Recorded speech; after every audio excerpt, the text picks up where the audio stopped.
Alors, on parlait de comment être l'Église ensemble. J'ai 3 autres sessions à faire là-dessus après. Mais aujourd'hui, j'aimerais parler de comment être une Église qui va amener le peuple de Dieu dans la guérison, dans la plénitude.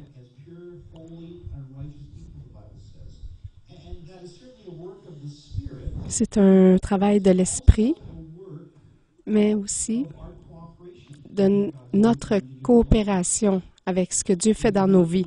Si on regarde, si on étudie la grâce de Dieu, la Bible dit de ne pas la manquer, cette grâce de Dieu, de ne pas la rejeter. Parce que c'est cette grâce-là qui nous donne l'habilité de ce que Dieu nous demande de faire. Nous avons besoin de cette grâce de Dieu. Alors que nous la recevons, ça amène de la guérison. Alors, nous allons être des récipients de cette grâce, mais nous allons aussi être des distributeurs de cette grâce de Dieu. Alors, les églises qui guérissent encouragent et respectent les limites personnelles saines. C'est une revision des points qu'on a vus dans les dernières semaines.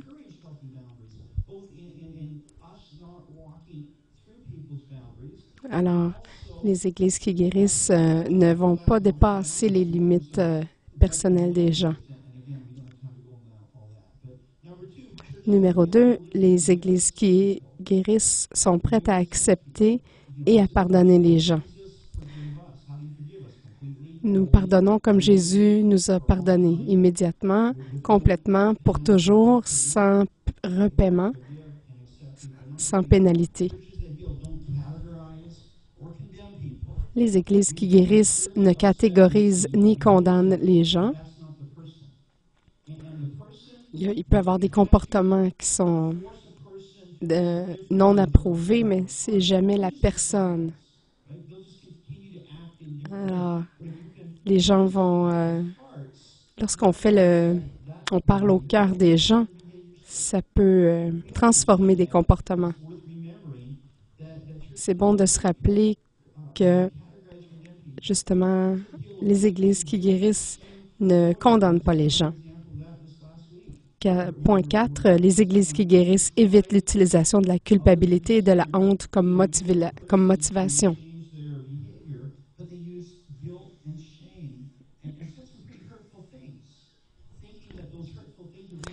En pensant que la critique va aider les gens à changer, certaines églises utilisent cette culpabilité-là pour faire transformer les comportements négatifs des gens. Mais ça écrase les gens, ça écrase leur esprit. Ça ne les fait pas agir de façon plus normale. Ça fait juste les écraser. Point 5, les églises qui guérissent placent une grande importance à atteindre les perdus.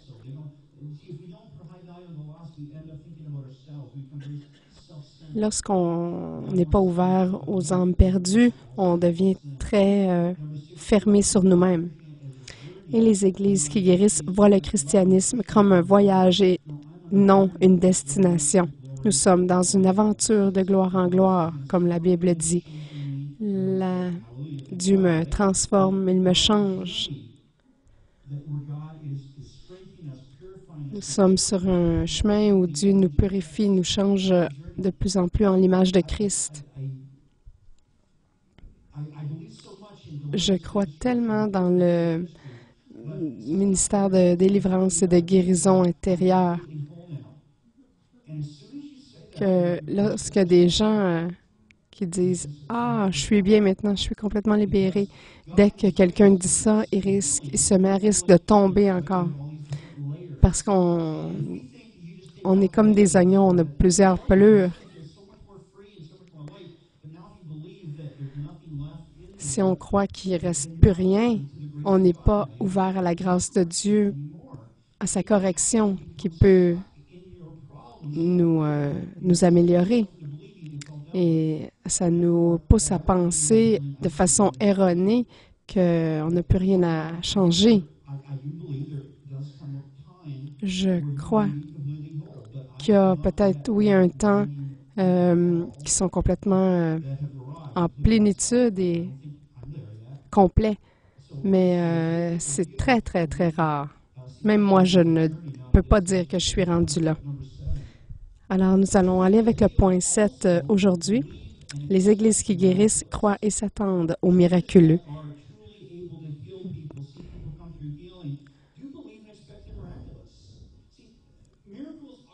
Les miracles sont des droits acquis de l'Église. Ce sont les promesses de Dieu pour chaque croyant. Les miracles sont pour aujourd'hui, pas seulement pour le premier siècle. Et on a encore plus besoin de miracles aujourd'hui qu'au premier siècle. Alors qu'on crée un environnement pour la guérison, on devrait s'attendre à voir des guérisons spirituelles et physiques et émotionnelles.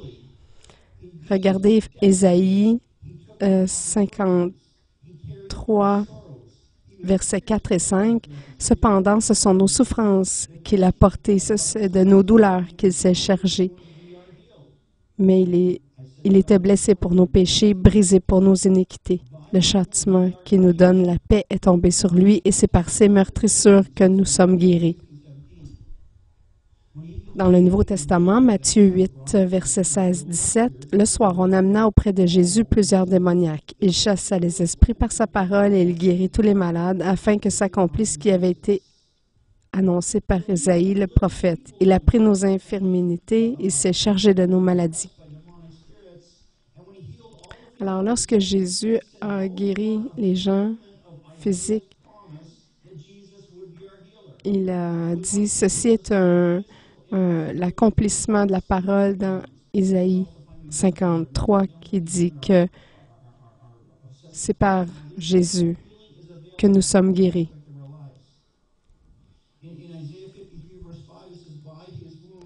C'est par ces meurtrissures que nous sommes guéris. Dès que les meurtrissures de Jésus sont arrivées sur la croix, nous avons été guéris. Mais c'est arrivé il y a 2000 ans, lorsque Jésus a payé le prix pour nos péchés.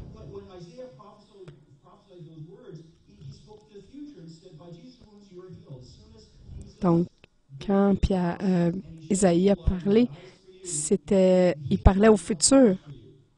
Mais il y a dans 2 Pierre, chapitre 2,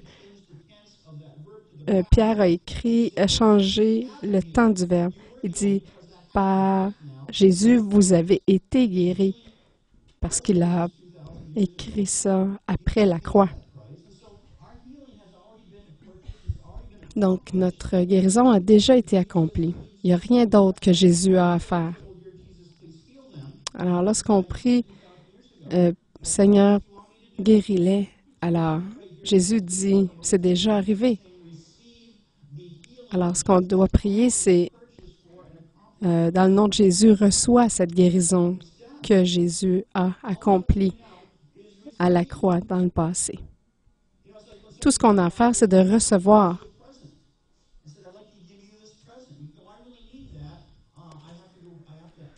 Si quelqu'un vous achète un cadeau, là, vous dites, s'il te plaît, est-ce que tu m'achèterais ce cadeau? Bien là, la personne va dire, c'est déjà acheté. Alors, il ne faut pas insister pour lui demander de l'acheter, il faut juste le recevoir.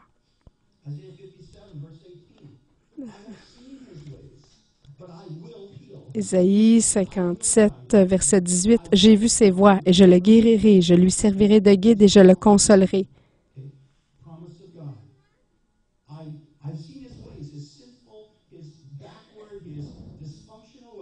J'ai vu toutes ses voies dysfonctionnelles qui sont pas saines, mais je vais le guérir, je vais lui servir de guide, je vais le restaurer, le guider. Alors, peu importe la source de nos infirmités, qu'elles soient intellectuelles, émotionnelles, physiques ou spirituelles. De toute façon, elles sont toutes reliées. Si vous êtes stressé émotionnellement, ça va affecter votre corps. Donc, si vous combattez le découragement ou l'inquiétude, ça va affecter votre corps. Donc, Dieu a dit, par mon Fils, je vais guérir, je vais réconforter, guider, guérir. Dieu promet la restauration. Alors, nous devrions coopérer pour que les gens soient restaurés et guéris.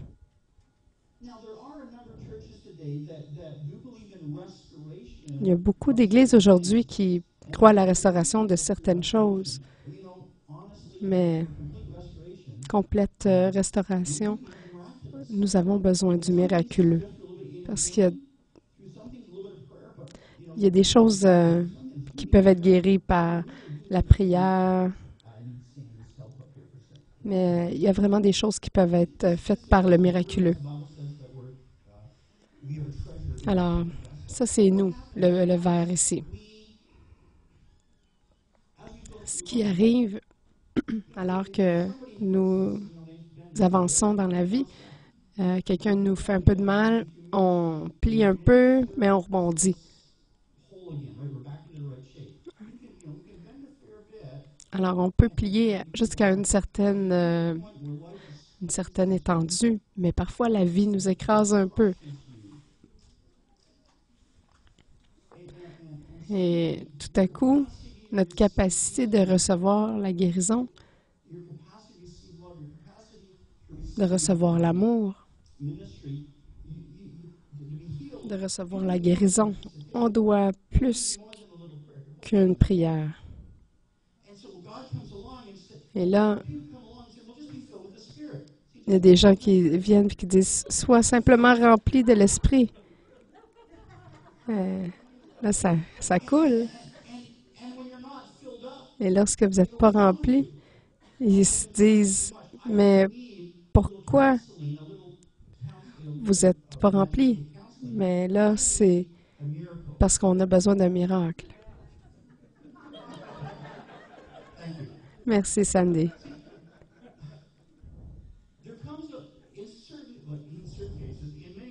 Dans la plupart des cas, ça m'a donné soif. Dans la plupart des cas, la guérison interne n'est pas suffisante. Le counseling n'est pas suffisant. On a besoin d'un miracle. Alors, en tant qu'Église, nous devons croire dans le miraculeux. Il y a certaines délivrances qui nécessitent et requièrent un miracle de Dieu.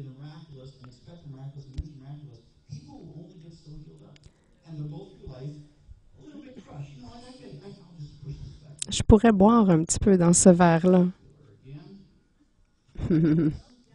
Oups. Alors, allez pas voir ce conseiller.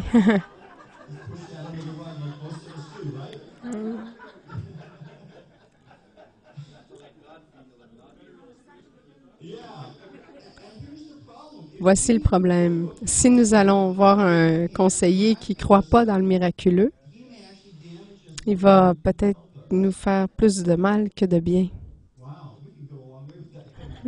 On pourrait faire d'autres images à partir de ça encore. Si vous voulez la guérison intérieure, mais qu'il y a une malédiction sur votre vie, vous ne serez jamais libéré sans le miraculeux. S'il y a des attaches démoniques ou des liens spirituels négatifs, s'il y a des esprits qui sont assignés, des mauvais esprits qui sont assignés sur votre vie, vous expérimenterez jamais le miraculeux. Vous avez besoin du miraculeux, pardon. Il y a un ministère qui s'appelle Restaurer les fondations, qui guérit la guérison intérieure, mais aussi qui guérit toutes les malédictions générationnelles sur notre vie. Les tourments de notre esprit ou les assignations de démons sur nos vies peuvent être libérés. Ça libère le cœur, l'esprit, l'âme. Une guérison complète demande plus que du réconfort et de la guérison intérieure. Ça a besoin parfois d'une confrontation avec les forces démoniques par le miraculeux de Dieu.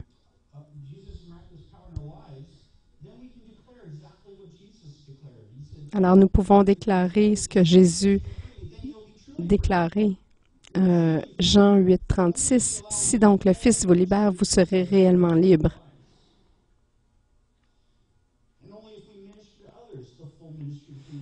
Si nous partageons les révélations de Jésus, nous pouvons devenir des guérisseurs aussi.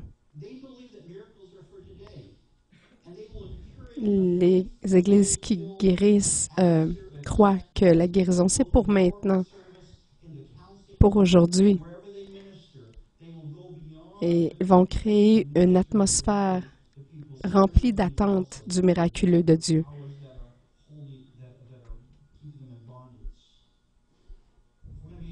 Si nous devenons une Église qui va guérir et atteindre les gens, nous devons nous attendre au miraculeux.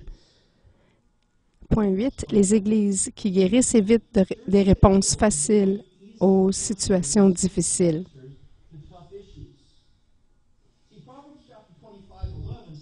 Proverbe 25, 11. Comme des pommes d'or sur des ciselures d'argent, ainsi est une parole dite à propos. C'est merveilleux, ça a l'air très invitant.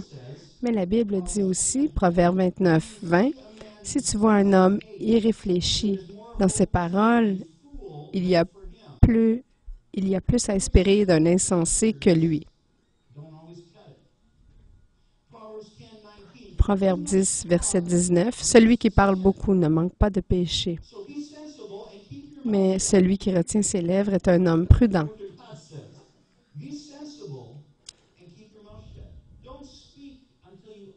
Ne parlez pas à moins de savoir comment et de comprendre comment aider cette personne-là. C'est tellement facile de donner une réponse facile et rapide lorsqu'on n'est pas celui qui est au milieu du combat. Mais ce que cette personne-là a vraiment besoin, c'est de la compréhension et peut-être une accolade et une révélation par la prière.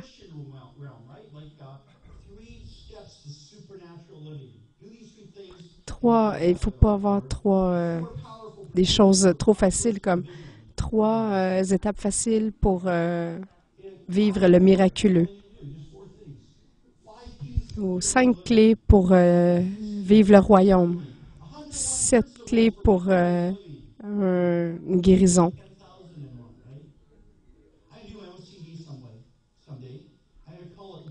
Je vais faire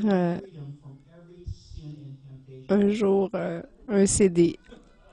Une étape simple pour vivre hors du péché.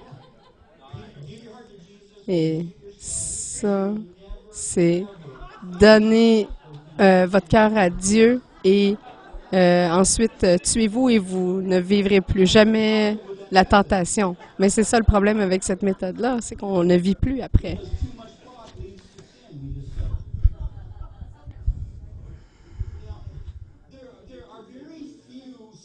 Il y a quelques simples solutions. Des situations difficiles ont besoin de plus que des solutions simples. Voici le cube Rubik. Et tout ce qu'on a à faire, c'est de mettre toute l'orange d'un côté, tout le blanc d'un côté, tout le jaune d'un côté. J'ai essayé pendant plus d'1 heure. Mais c'est simple. Tout ce que tu as à faire, c'est mettre toutes les couleurs dans un même côté. C'est une solution simple à un problème difficile. La solution, c'est qu'on a juste à enlever les collants et les replacer, les recoller. Ou on pourrait les peinturer. On a juste besoin de 6 couleurs. Vous faites-le tout blanc partout sur les 6 côtés. C'est simple. C'est tellement simple. C'est quoi? Comment ça, tu comprends pas? Et là, on est de retour dans la honte.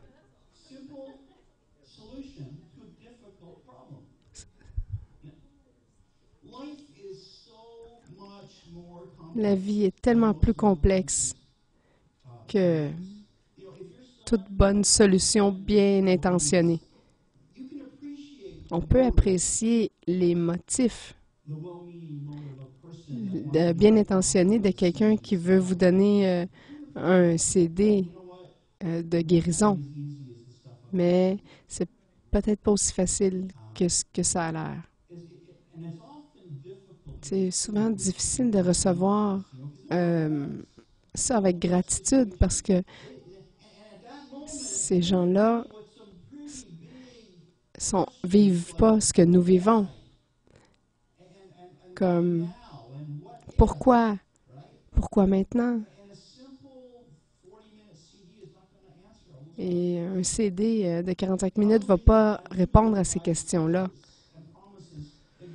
Je crois à la Bible qui dit que Dieu nous veut prospère à tous les niveaux. Et il veut que toute personne soit guérie et reste guérie. Mais il y a tellement de raisons pour la maladie. La plupart du temps, les solutions simples ne vont pas répondre aux questions. Ça se peut que nous ne sachions pas la réponse jusqu'à ce qu'on se tienne devant Jésus. Pourquoi est-ce que les gens veulent des solutions simples? C'est parce que la vie est complexe. Particulièrement si nous sommes dans des situations difficiles. Les solutions faciles sont très, très attirantes. Je me rappelle d'entendre l'histoire d'un enseignant de l'école du dimanche qui était un substitut. Et cette école du dimanche-là apportait toujours des solutions simples. Le professeur disait toujours, c'est facile. La réponse, c'est Jésus. Et à chaque semaine, les enfants entendaient cette même parole. Oui, c'est Jésus. La solution simple, c'est Jésus. Alors, lorsque le professeur suppléant a enseigné et qu'il se faisait répondre, la réponse, c'est Jésus, la solution. Ça, c'était les enfants qui répondaient toujours ça. Et lorsque le professeur a demandé, il était frustré un petit peu, il a demandé qu'est-ce qu'il y a, 2 grandes oreilles et une queue en pompon. Et là, il y a un jeune qui a dit, ça a l'air d'un lapin, mais je ne prendrai pas de chance, puis je vais dire Jésus. Alors, on voit que les jeunes étaient conditionnés.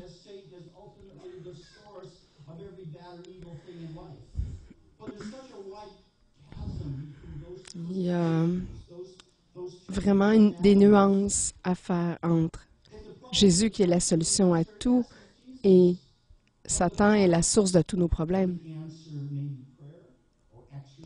Peut-être que la voie de la guérison peut être la prière, la repentance ou la guérison. Peut-être c'est le repos, peut-être des choix sages. Et parfois, il n'y a pas de réponse adéquate. Pourquoi est-ce que votre enfant de 5 ans est décédé de la leucémie? Je pensais que j'avais ma théologie euh, bien solide jusqu'à ce que j'ai entendu que tellement de jeunes préadolescents qui sont atteints par des cancers. Pourquoi quelqu'un prend un fusil et tue plein de personnes? Parfois, il n'y a pas de réponse complètement satisfaisante. Souvent, la meilleure réponse, c'est les larmes. Et après, vous faites ce que la Bible dit. On ferme la bouche parce que tout ce qui peut être dit peut causer de la douleur.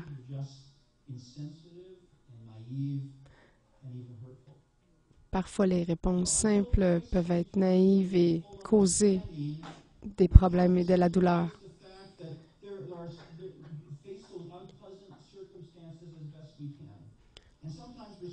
On fait de notre mieux pour faire face à ces situations déplaisantes avec la grâce que Dieu pourvoit. Les églises qui guérissent évitent ces réponses simples. Et si vous avez une parole du Seigneur, donnez-la avec la grâce de Dieu. Et si vous ne savez pas, faites seulement enlacer cette personne-là en croyant que Dieu va nous montrer le chemin. Parce que de faire plus peut parfois causer de la douleur. Numéro 9. Les églises qui guérissent sont optimistes et cultivent l'espoir. Nous devons être honnêtes à propos du mal dans le monde. On ne peut pas faire semblant que le mal n'existe pas. Ce n'est pas toujours merveilleux. Mais l'enseignement négatif décourage les gens. Ça affaiblit leur foi et ça empêche la guérison. On enlève l'espoir des gens lorsqu'on parle de façon négative.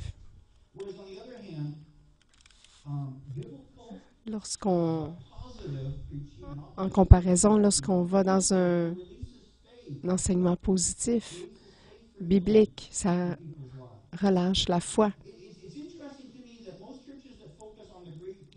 La plupart des églises qui focusent sur le mal sont des églises qui ne guérissent pas. Mais les églises qui confrontent le mal avec le réveil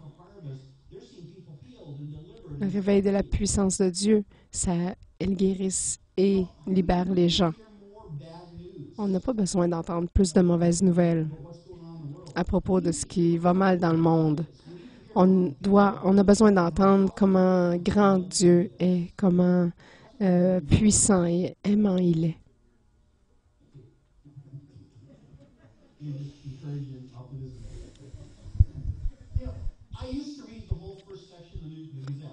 En général, j'avais l'habitude de lire la Gazette et les grands titres.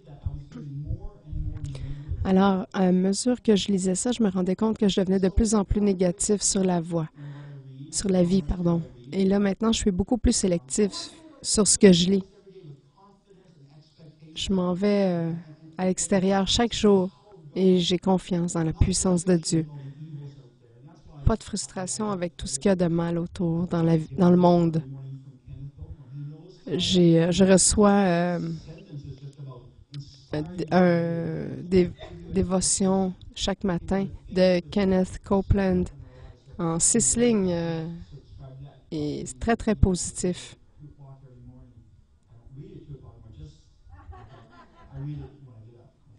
Et je lis ça chaque matin et ça remplit de positif. Alors, si vous voulez être positif, confiant, rempli d'espoir, voici la meilleure stratégie. Psaume 119, 140, verset 147. Je devance l'aurore et je crie, j'espère en tes promesses.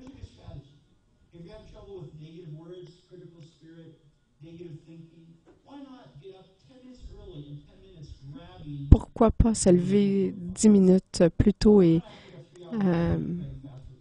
aller attraper une des promesses de Dieu? Juste un autobus plus tôt.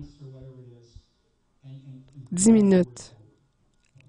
Allez cueillir une parole d'espoir. Mettez votre espoir dans la parole de Dieu. Les gens dans la communauté autour sont vraiment pas stupides. S'ils visitent une église un dimanche matin, en quelques minutes, ils vont sentir si l'atmosphère est positive ou négative, si c'est rempli d'espoir ou critique. Je vous promets qu'ils ne vont pas rester très longtemps si l'atmosphère est négative.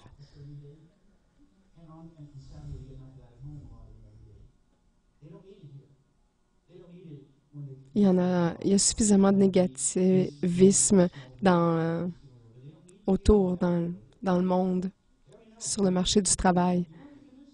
Vous n'avez pas besoin de les convaincre. Alors, il faut qu'ils trouvent quelque chose de plus satisfaisant ici. Ils ont besoin que nous leur délivrions un message d'espoir, la réalité des promesses de Dieu, qu'on a un Dieu, nous servons un Dieu fidèle. Jérémie 29, 11. Car je connais les projets que j'ai formés sur vous, dit l'Éternel, projets de paix et non de malheur, afin de vous donner un avenir et de l'espérance. Il a des bons plans pour nous.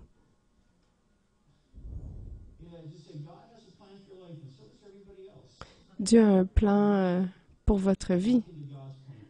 C'est le meilleur plan.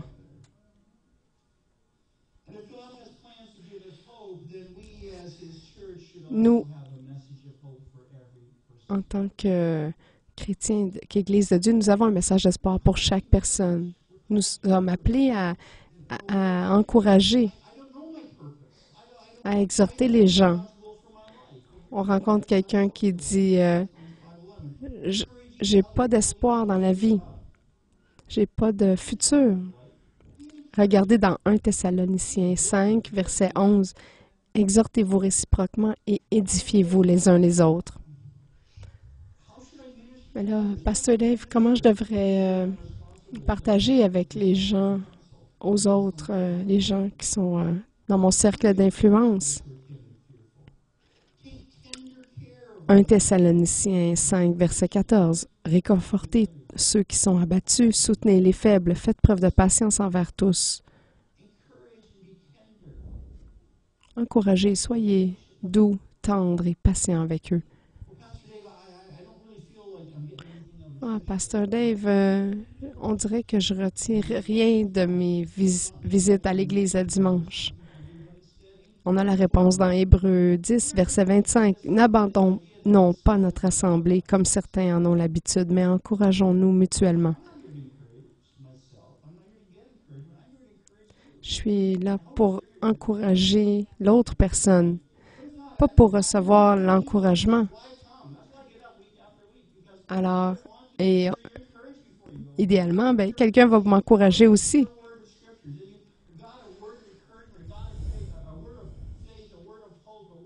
Une parole d'espoir, une parole de vie pour la journée. C'est ce que nous avons besoin. Même aujourd'hui, pourquoi pas pratiquer ça? On a un lunch aujourd'hui de communion fraternelle. Alors, pourquoi ne pas participer? Prenez quelques temps pour encourager quelqu'un. Le tapis va attendre un petit peu si vous avez des choses à faire, un tapis à acheter. Ne vous rassemblez jamais sans quitter et avoir encouragé quelqu'un. Prenez un moment, enserrez quelqu'un et dites-lui, je crois que Dieu fait des belles choses dans ta vie. Soyez ici pas pour vous, mais pour chacun, tout un chacun. Parce que si vous êtes ici pour quelqu'un, quelqu'un va être là pour vous et va vous encourager.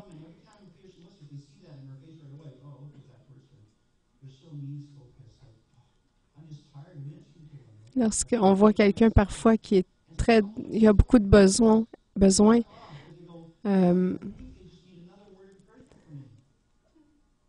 on peut parfois être découragé par le besoin, la grande quantité de besoins, ça peut nous repousser un petit peu.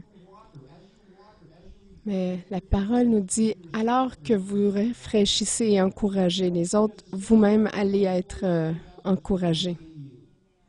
Parce que cet encouragement-là qui va rafraîchir l'autre, il coule en vous et vous rafraîchit. On expérimente la grâce de Dieu.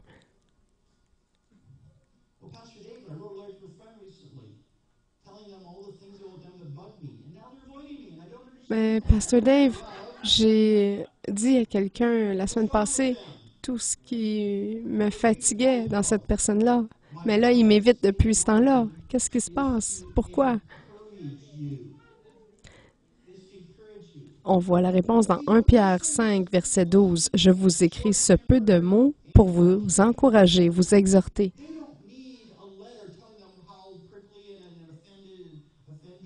Les gens n'ont pas besoin de savoir ce qui ne va pas avec eux. Ils ont besoin d'une parole d'encouragement pour les sortir de cet état négatif-là. Je me demande toujours pourquoi les gens s'écrivent des emails négatifs. Parce que ça fait juste écraser des gens encore plus creux. Pourquoi ne pas changer ce puits en un puits de vie où il y a de l'eau qui ressource? Rappelez-vous de l'Église de Corinthe.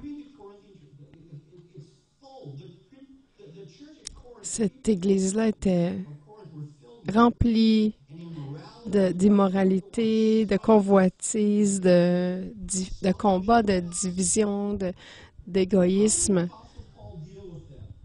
Comment est-ce que l'apôtre Paul a-t-il géré ça? Il leur a écrit une lettre. On voit dans 1 Corinthiens 1, versets 2 à 4, à l'Église de Dieu qui est à Corinthe. C'est vraiment une Église de Dieu, là. Vous n'êtes pas rejetés. Il dit, j'écris à l'Église de Dieu ce matin, à ceux qui ont été sanctifiés en Jésus-Christ, appelés à être saints, à tous ceux qui invoquent en quelque lieu que ce soit le nom de notre Seigneur Jésus-Christ. Leur Seigneur est le nôtre.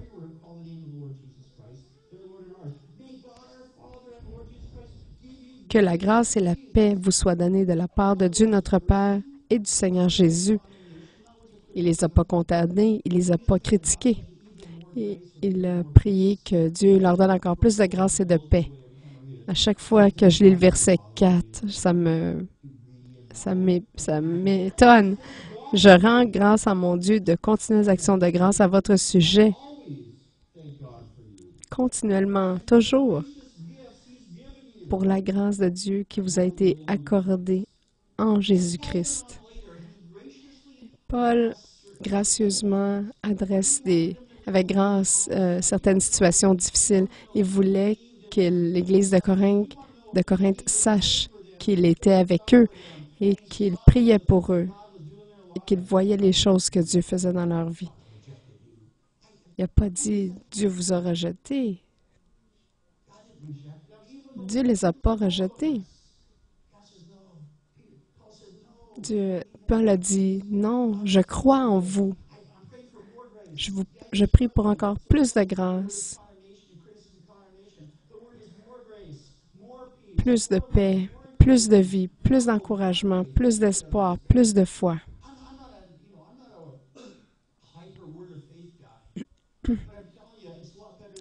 Je vous dis, c'est mieux d'être plus rempli de grâce que de condamnation. Croyez que Dieu va changer les choses. Soyez un vaisseau et un canal de la grâce de Dieu. Paul n'a jamais confronté personne avant de communiquer son énorme respect pour eux. Paul le savait, tout ce qui se passait de mauvais, mais avant que toute chose négative soit dite, il savait qu'ils avaient besoin de grâce pour s'élever au-dessus de cette situation-là.